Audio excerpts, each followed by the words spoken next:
열왕기하 4장. 예언자 수련생들의 아내 가운데서 남편을 잃은 어느 한 여인이 엘리사에게 부르짖으며 호소하였다. 예언자님의 종인 저의 남편이 죽었습니다. 예언자님께서도 아시다시피 그는 주님을 경외하는 사람이었습니다. 그런데 빚을 준 사람이 와서 저의 두 아들을 자기의 노예로 삼으려고 데려가려 합니다. 엘리사가 그 여인에게 말하였다. 내가 어떻게 하면 도움이 되겠는지 알려주시오. 집안에 무엇이 남아있소? 그 여인이 대답하였다. 집안에는 기름 한 병 말고는 아무것도 없습니다. 엘리사가 말하였다. 나가서 이웃 사람들에게 빈 그릇들을 빌려오시오. 되도록 많이 빌려와서 두 아들만 데리고 집으로 들어가 문을 닫고 그 그릇마다 모두 기름을 부어서 채워지는 대로 옆으로 옮겨 놓으시오. 그 여인은 엘리사 곁을 떠나 두 아들과 함께 집으로 들어가 문을 닫고 그 아들들이 가져온 그릇에 기름을 부었다. 그릇마다 가득 차자 그 여인은 아들들에게 물었다. 그릇이 더 없느냐? 아들들은 그릇이 이제 더 없다고 대답하였다. 그러자 기름은 더 이상 나오지 않았다. 여인은 하나님의 사람에게로 가서 이 사실을 알렸다. 하나님의 사람이 그에게 말하였다. 가서 그 기름을 팔아 빚을 갚고 그 나머지는 모자의 생활비로 쓰도록 하시오. 하루는 엘리사가 수넴 마을을 지나가게 되었는데 그곳에 한 부유한 여인이 있었다. 그가 엘리사에게 음식을 대접하고 싶어 하여 엘리사는 그곳을 지나칠 때마다 거기에 들러서 음식을 먹곤 하였다. 그 여인이 자기 남편에게 말하였다. 여보, 우리 앞을 늘 지나다니는 그가 거룩한 하나님의 사람인 것을 내가 압니다. 이제 옥상에 벽으로 둘러친 작은 다락방을 하나 만들어서 거기에 침대와 탁자와 의자와 등잔을 갖추어 놓아둡시다. 그래서 그가 우리 집에 들르실 때마다 그곳에 들어가서 쉬시도록 합시다. 하루는 엘리사가 거기에 갔다가 그 다락방에 올라가 누워 쉬게 되었다. 엘리사가 자기의 젊은 시종 게하시에게 수넴 여인을 불러오라고 하였다. 게하시가 그 여인을 불러오니 그 여인이 엘리사 앞에 섰다. 엘리사가 게하시에게 말하였다. 부인께 이렇게 여쭈어라. 부인, 우리를 돌보시느라 수고가 너무 많소. 내가 부인에게 무엇을 해드리면 좋겠소? 부인을 위하여 왕이나 군사령관에게 무엇을 좀 부탁해 드릴까요? 그러나 그 여인은 대답하였다. 저는 저의 백성과 한데 어울려 잘 지내고 있습니다. 엘리사가 게하시에게 물었다. 그러면 내가 이 부인에게 무엇을 해주면 좋을까? 게하시가 대답하였다. 생각나는 것이 있습니다. 이 부인에게는 아들이 없습니다. 그의 남편은 너무 늙었습니다. 엘리사는 게하시에게 그 여인을 다시 불러오게 하였다. 게하시가 그 여인을 부르니 그 여인이 문 안에 들어섰다. 엘리사가 말하였다. 내년 이맘때가 되면 부인께서는 품에 한 아들을 안고 있을 것이요. 여인이 대답하였다. 그런 말씀 마십시오, 예언자님. 하나님의 사람께서도 저 같은 사람에게 농담을 하시는 것입니까? 그러나 그 여인은 임신하였고 엘리사가 말한 대로 다음에 같은 때에 아들을 낳았다. 그 아이가 자랐는데 하루는 그 아이가 자기 아버지가 곡식 베는 사람들과 함께 곡식을 거두고 있는 곳으로 나갔다. 갑자기 그 아이가 아이고 머리야 아이고 머리야 하면서 아버지가 듣는 데서 비명을 질렀다. 그 아버지는 함께 있는 젊은 일꾼더러 그 아이를 안아서 어머니에게 데려다 주라고 일렀다. 그 일꾼은 그 아이를 안아서 그의 어머니에게로 데리고 갔다. 그 아이는 점심때까지 어머니의 무릎에 누워있다가 마침내 죽고 말았다. 그러자 그 여인은 옥상으로 올라가서 하나님의 사람이 눕던 침대 위에 그 아들을 눕히고 문을 닫고 나왔다. 그리고 그 여인은 남편을 불러서 이렇게 말하였다.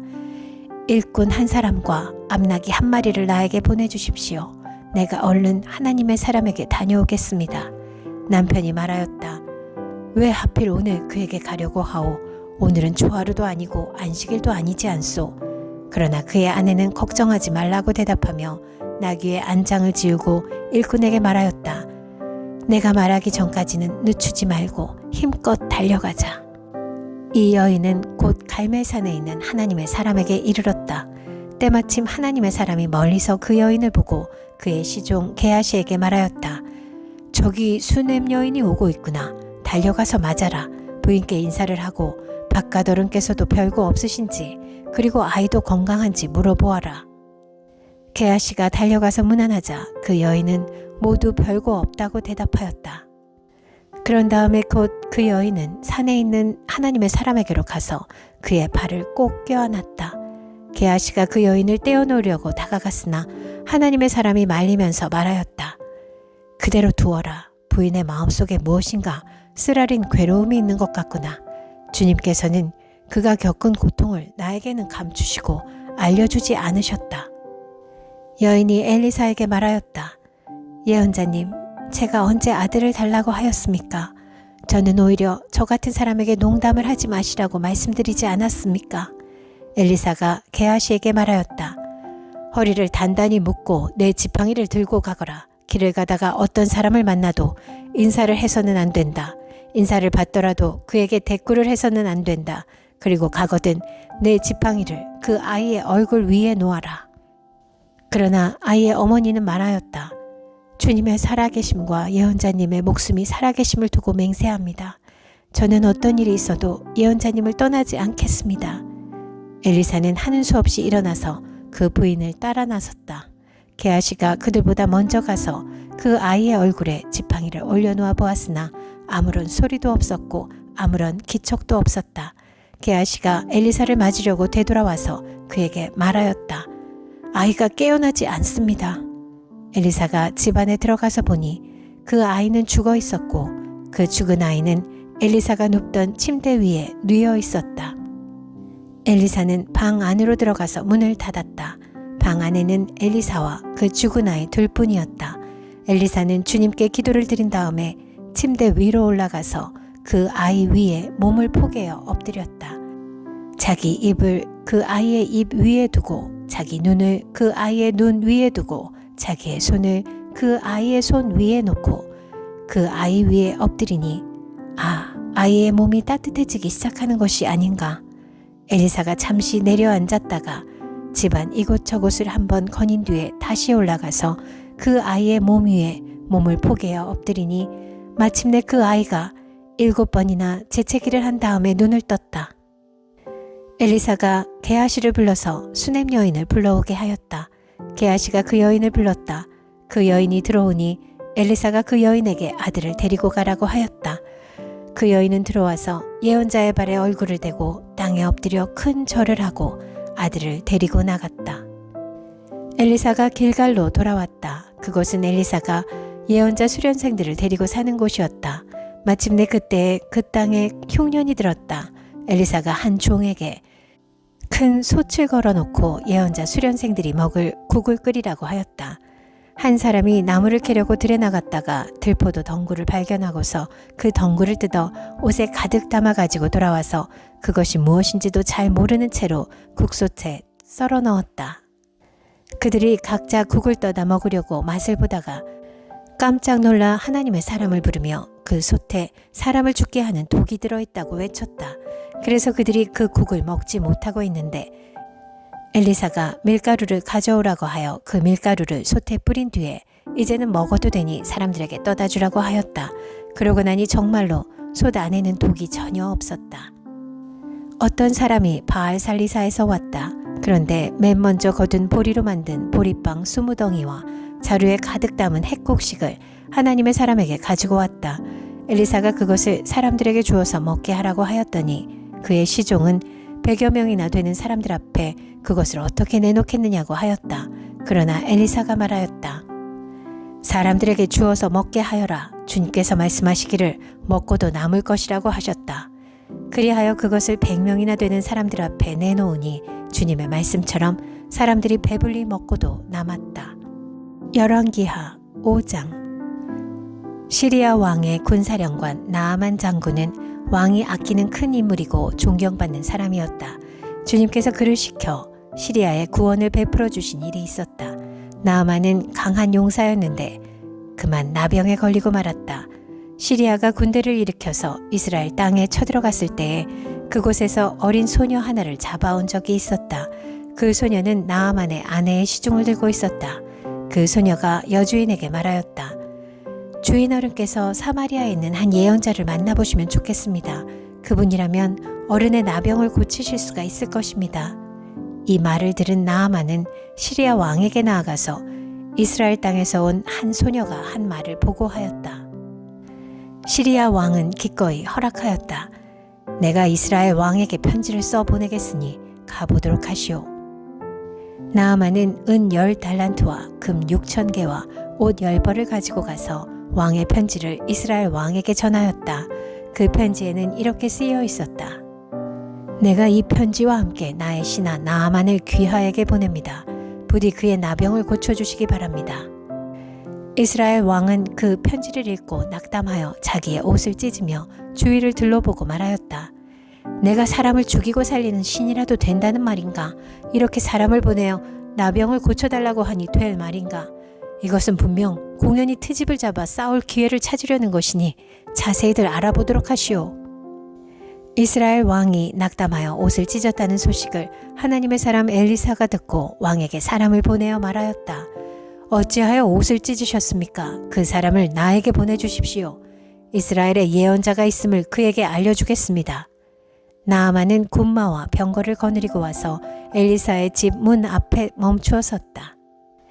엘리사는 사환을 시켜서 나아만에게 요단강으로 가서 몸을 7번 씻으면 장군의 몸이 다시 깨끗하게 될 것이라고 말하였다. 나아만은 이 말을 듣고 화가 나서 발길을 돌렸다. 적어도 엘리사가 직접 나와서 정중히 나를 맞이하고 주 그의 하나님의 이름을 부르며 상처 위에 직접 안수하여 나병을 고쳐주어야 도리가 아닌가. 다마스쿠스에 있는 아마나 강이나 바르발 강이 이스라엘에 있는 강물보다 좋지 않다는 말이냐. 강에서 씻으려면 거기에서 씻으면 될 것 아닌가. 우리나라의 강물에서는 씻기지 않기라도 한다는 말이냐 하고 불평하였다. 그렇게 불평을 하고 나서 나아만은 발길을 돌려 분을 참지 못하며 떠나갔다. 그러나 부하들이 그에게 가까이 와서 말하였다. 장군님, 그 예언자가 이보다 더한 일을 하라고 하였다면 하지 않으셨겠습니까? 다만 몸이나 씻으시라는데 그러면 깨끗해진다는데 그것 좀 못할 까닭이 어디에 있습니까? 그리하여 나아만은 하나님의 사람이 시킨 대로 요단강으로 가서 7번 몸을 씻었다. 그러자 그의 살결이 어린아이의 살결처럼 3살로 돌아와 깨끗하게 나았다. 나아만과 그의 모든 수행원이 하나님의 사람에게로 되돌아와 엘리사 앞에 서서 말하였다. 이제야 나는 온 세계에서 이스라엘 밖에는 하나님이 계시지 않다는 것을 알게 되었습니다. 부디 예언자님의 종인 제가 드리는 이 선물을 받아주십시오. 그러나 엘리사는 내가 섬기는 주님께서 살아계심을 두고 맹세하지만 나는 그것을 받을 수가 없소 하고 사양하였다. 나아만이 받아달라고 다시 권하였지만 엘리사는 끝내 거절하였다. 나아만이 말하였다. 정 그러시다면 나귀 2마리에 실을 만큼의 흙을 예언자님의 종인 저에게 주시기 바랍니다. 예언자님의 종인 저는 이제부터 주님 이외에 다른 신들에게는 번제나 희생제를 드리지 않겠습니다. 그러나 한 가지만은 예언자님의 종인 저를 주님께서 용서하여 주시기를 바랍니다.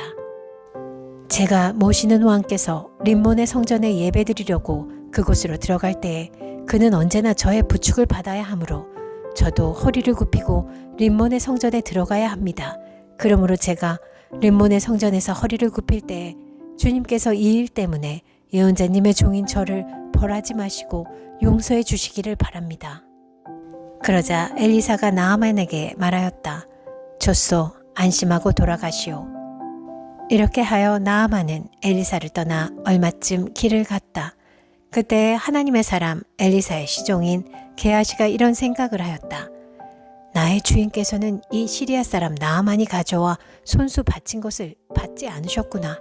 주님께서 살아계심을 두고 맹세하지만 내가 그를 뒤쫓아가서 무엇이든 좀 얻어와야 하겠다. 그래서 게하시는 곧 나아만을 뒤쫓아 달려갔다. 나아만은 자기를 뒤쫓아 달려오는 사람을 보고 그를 맞이하려고 수레에서 내려 별일 없지요? 하고 물었다. 게하시가 대답하였다.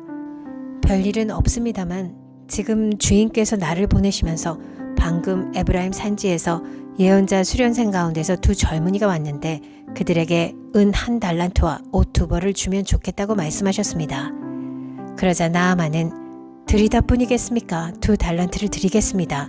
하고는 게하시를 관권하여 은 2달란트를 2자루에 넣고 옷 2벌을 꺼내어서 2 부하에게 주어 게하시 앞에서 메고 가게 하였다.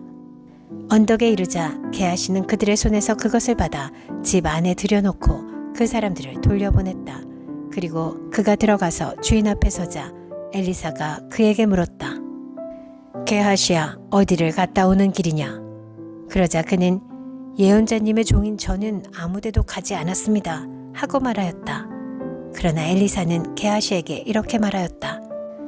어떤 사람이 너를 만나려고 수레에서 내릴 때에 내 마음이 너와 함께 거기에 가 있지 않은 줄 알았느냐?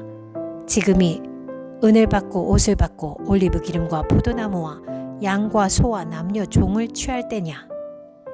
그러므로 나만의 나병이 내게로 옮아갈 것이고 내 자손도 영원히 그 병을 앓을 것이다. 게하시가 엘리사에게서 물러나오니 나병에 걸려 피부가 눈처럼 하얗게 되었다. 열왕기하 6장. 예언자 수련생들이 엘리사에게 말하였다. 보십시오. 우리들이 예언자님을 모시고 살고 있는 이곳이 우리에게는 너무 좁습니다. 우리가 요단으로 가서 거기에서 들볶감을 각각 하나씩 가져다가 우리가 살 곳을 하나 마련하는 것이 좋겠습니다. 이 말을 듣고 엘리사는 그렇게 하는 것이 좋겠다고 대답하였다. 한 사람이 엘리사도 함께 가는 것이 좋겠다고 하니 엘리사도 같이 가겠다고 나서서 그들과 함께 갔다. 그들이 요단에 이르러 나무를 자르기 시작하였다. 그때 한 사람이 들볶감을 찍다가 도끼를 물에 빠뜨렸다. 그러자 그는 부르짖으며 아이고 선생님, 이것은 빌려온 도끼입니다 하고 소리쳤다. 하나님의 사람이 물었다. 어디에 빠뜨렸느냐? 그가 그곳을 알려주니 엘리사가 나뭇가지를 하나 꺾어서 그곳에 던졌다. 그랬더니 도끼가 떠올랐다. 엘리사가 그것을 집어라 하고 말하니 그가 손을 내밀어 그 도끼를 건져내었다. 시리아 왕이 이스라엘과 전쟁을 하고 있던 무렵이다. 그가 신하들과 은밀하게 의논하며 이러이러한 곳에 진을 치자고 말하였다. 그러자 하나님의 사람이 이스라엘 왕에게 사람을 보내어 시리아 사람들이 거기에 진을 칠 곳이 이러이러한 지역이니 그곳으로 지나가는 것은 삼가라고 말하였다. 이러한 전가를 받은 이스라엘 왕은 하나님의 사람이 자신에게 말한 그곳에 사람을 보내어 그곳을 엄하게 경계하도록 하였다. 그와 같이 경계한 일이 한두 번이 아니었다. 이 일 때문에 시리아 왕은 화가 머리끝까지 나서 신하들을 불러 모아 추궁하였다. 우리 가운데서 이스라엘 왕과 내통하는 자가 없고서야 어찌 이런 일이 있을 수 있단 말이냐. 신하 가운데서 한 사람이 말하였다. 높으신 임금님, 그런 것이 아닙니다. 이스라엘에는 엘리사라는 예언자가 있어서 임금님께서 침실에서 은밀히 하시는 말씀까지도 다 알아서 일일이 이스라엘 왕에게 알려줍니다. 시리아 왕이 말하였다. 그가 어디에 있는지 가서 찾아보아라. 내가 사람을 보내어 그를 붙잡을 것이다. 어떤 사람이 그 예언자가 도단에 있다고 왕에게 보고하였다. 왕은 곧 그곳에 기마와 병거와 중무장한 강한 군대를 보내어서 밤을 틈타 그 성읍을 포위하였다. 하나님의 사람의 시종이 아침에 일찍 일어나서 밖으로 나가보니 강한 군대가 말과 병거로 성읍을 포위하고 있는 것이 아닌가. 그 시종이 엘리사에게 와서 이 사실을 알리면서 걱정하였다. 큰일이 났습니다. 선생님, 어떻게 하면 좋습니까? 엘리사가 말하였다. 두려워하지 말아라. 그들의 편에 있는 사람보다는 우리의 편에 있는 사람이 더 많다. 그렇게 말한 다음에 엘리사는 기도를 드렸다. 주님, 간구하오니 저 시종의 눈을 열어주셔서 볼 수 있도록 해주십시오. 그러자 주님께서 그 시종의 눈을 열어주셨다. 그가 바라보니 온 언덕에는 불말과 불수레가 가득하여 엘리사를 두루 에워싸고 있었다. 시리아 군대들이 산에서 엘리사에게로 내려올 때에 엘리사가 주님께 기도하였다. 주님, 이 백성을 쳐서 눈을 멀게 해주시기를 간구합니다. 그러자 주님께서는 엘리사의 말대로 그들을 쳐서 눈을 멀게 하셨다. 엘리사가 그들에게 말하였다. 이 길은 당신들이 가려는 길이 아니며 이 성읍도 당신들이 찾는 성읍이 아니니 나를 따라오시오. 내가 당신들이 찾는 그 사람에게로 데려다 주겠소. 이렇게 하여 엘리사는 그들을 사마리아로 데리고 갔다. 그들이 사마리아에 들어서자 엘리사가 주님, 이들의 눈을 열어서 보게 해주십시오 하고 기도하였다. 주님께서는 그들의 눈을 열어주셨다. 그들은 비로소 자기들이 사마리아 한가운데에 있는 것을 알게 되었다. 이스라엘 왕이 그들을 보고 엘리사에게 말하였다. 이스라엘의 아버지께서는 말씀해 주십시오. 그들이 눈을 뜨고 보게 되면 쳐서 없애버려도 됩니까? 엘리사가 말하였다. 쳐서는 안 됩니다. 그들을 칼과 활을 가지고 사로잡았습니까? 어찌 임금님께서 그들을 쳐 죽이시겠습니까?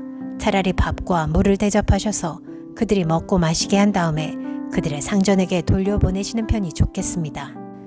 그리하여 왕이 큰 잔치를 베풀어서 그들에게 먹고 마시게 한 다음에 그들을 보내니 그들이 자기들의 상전에게로 돌아갔다. 그로부터 시리아의 무리들이 다시는 이스라엘 땅을 침략하지 못하였다. 그러나 그런 일이 있은 지 얼마 뒤에 시리아 왕 벤하닷이 또다시 전군을 소집하여 올라와서 사마리아를 포위하였다. 그들이 성을 포위하니 사마리아 성 안에는 먹거리가 떨어졌다. 그래서 나귀 머리 하나가 은 80세겔에 거래되고 비둘기 똥 4분의 1 갑이 은 5세겔에 거래되는 형편이었다. 어느 날 이스라엘 왕이 성벽 위를 지나가고 있을 때에 한 여자가 왕에게 부르짖었다. 높으신 임금님, 저를 좀 살려주십시오. 왕이 대답하였다. 주님께서 돕지 않으시는데 내가 어찌 부인을 도울 수가 있겠소? 내가 어찌 타작마당에서 곡식을 가져다 줄 수가 있겠소? 포도주 틀에서 술을 가져다 줄 수가 있겠소? 도대체 무슨 일로 그러오? 그 여자가 말하였다. 며칠 전에 이 여자가 저에게 말하기를 내 아들을 내놓아라. 오늘은 내 아들을 잡아서 같이 먹고 내일은 내 아들을 잡아서 같이 먹도록 하자 하였습니다. 그래서 우리는 우선 제 아들을 삶아서 같이 먹었습니다. 다음날 제가 이 여자에게 내 아들을 내놓아라. 우리가 잡아서 같이 먹도록 하자 하였더니 이 여자가 자기 아들을 숨기고 내놓지 않습니다. 왕은 이 여자의 말을 듣고는 기가 막혀서 자기의 옷을 찢었다. 왕이 성벽 위를 지나갈 때에 백성들은 왕이 겉옷 속에 베옷을 입고 있는 것을 보았다. 왕이 저주받을 각오를 하고 결심하여 말하였다. 사밧의 아들 엘리사의 머리가 오늘 그대로 붙어 있다면 하나님이 나에게 벌 위에 더 벌을 내리신다 하여도 달게 받겠다. 그때 엘리사는 원로들과 함께 자기 집에 앉아 있었다. 왕이 전령을 엘리사에게 보냈다. 그 전령이 이르기 전에 엘리사가 원로들에게 말하였다. 여러분은 살인자의 아들이 나의 머리를 베려고 사람을 보낸 것을 알고 계십니까? 전령이 오거든 문을 단단히 걸어 잠그고 그들을 들어오지 못하게 하십시오. 그를 보내놓고 뒤따라오는 그 주인의 발자국 소리가 벌써 들려오고 있지 않습니까? 엘리사가 원로들과 함께 말하고 있는 동안에 왕이 엘리사에게 와서 말하였다. 우리가 받은 이 모든 재앙을 보시오. 이런 재앙이 주님께로부터 왔는데 내가 어찌 주님께서 우리를 도와주시기를 기다리겠소?